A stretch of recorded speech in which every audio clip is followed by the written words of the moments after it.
In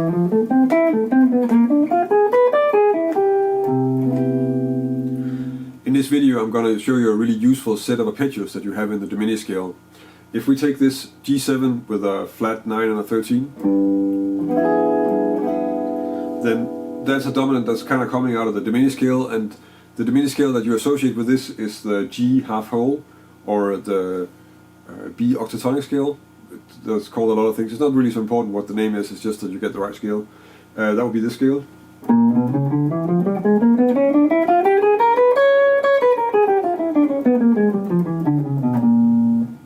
And one of the two diminished chords in this scale is the B diminished chord.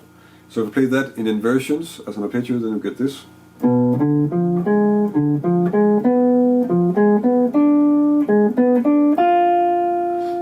And if we take the first inversion, so this one, where the B is the lowest note, and I lower the first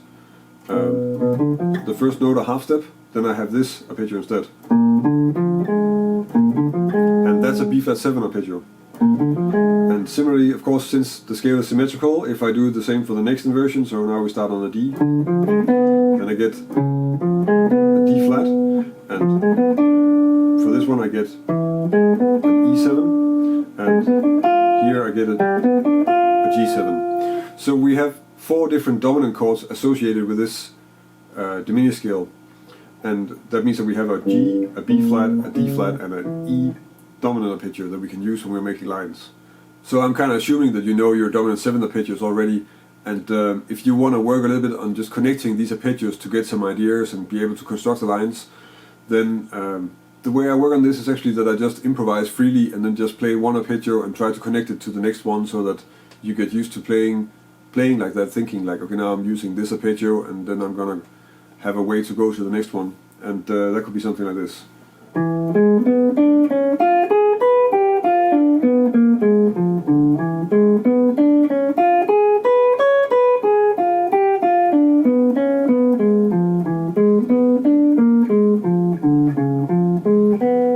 And you can just do this, and I'm just using inversions and trying to sort of see the different arpeggios, because once I start using them in the lines, I'm not really thinking the different arpeggios as different chords, I'm just thinking them as structures on top of the chord that's there. In this case, all my examples are on a 2-5 in the key of C major.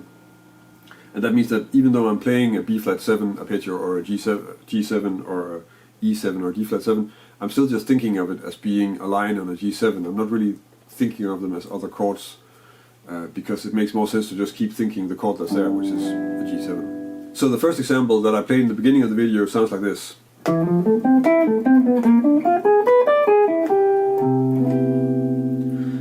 So here I'm starting off with the line on the D minor 7, which is just like a F major 7 arpeggio, and then on the G7 I'm using a B flat 7 arpeggio to begin with, and the ending of the D minor 7 line is actually just encircling that B flat, so with this move, and then I'm on the B flat 7, and that's just a ascending B flat 7 arpeggio. Then we get an E7 arpeggio, and then I can resolve that to a G.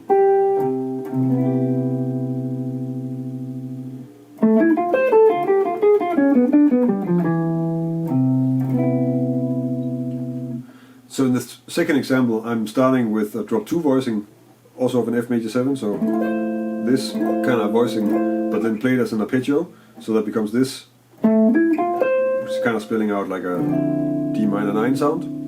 Then we get a small sort of pentatonic fragment, and then on the G7 I'm alternating I'm playing first a D flat 7, and then the way that sits really nicely to just go to G7, because I'm kind of using this inversion where I have the 7th as the first note, and then I can do the same for the G7,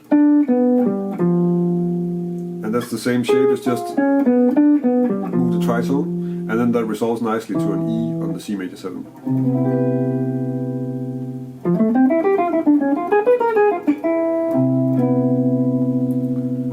So this example is first just using an F major 7 with a 9 on the D minor, and then just running down the scale. And then of course we're just gonna come out on the D flat, which is a good place to start a D flat 7 arpeggio, over the G7. And this D flat 7, when you play it over G7, you're really getting like a sharp 11, 7th, flat 9, and then the 3rd. So it's, because it's a tritone substitute also, it sort of still connects really well, and it's quite clear as a G7 sound. Then I'm running down a B flat 7 arpeggio, but then starting, so I'm going down to the root here, so B flat, A flat, F and D, and then I resolve that to the 3rd of C major 7, which is an E. There are some examples of how you can use these 4 arpeggios in a diminished scale to make some interesting dominant lines. The way I used them right now were actually quite simple, so I kept it really to the core of the idea and just using the basic arpeggios. And you can take it further by being more free in how you use the arpeggio, and also by using stuff like drop 2 voicings and other structures when you're playing the dominant arpeggios. So maybe that's something I can sort of look into in another lesson. You can always let me know in a comment if that's something you want me to check out. For the rest, if you want to download a PDF of the examples that I went over in this video, you can go to the article on my website.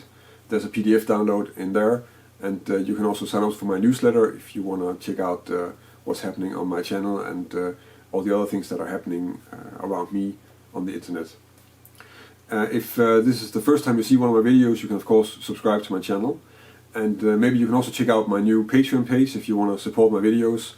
Then you're of course more than welcome to, and I have a lot of rewards that you get in return for your support, of course.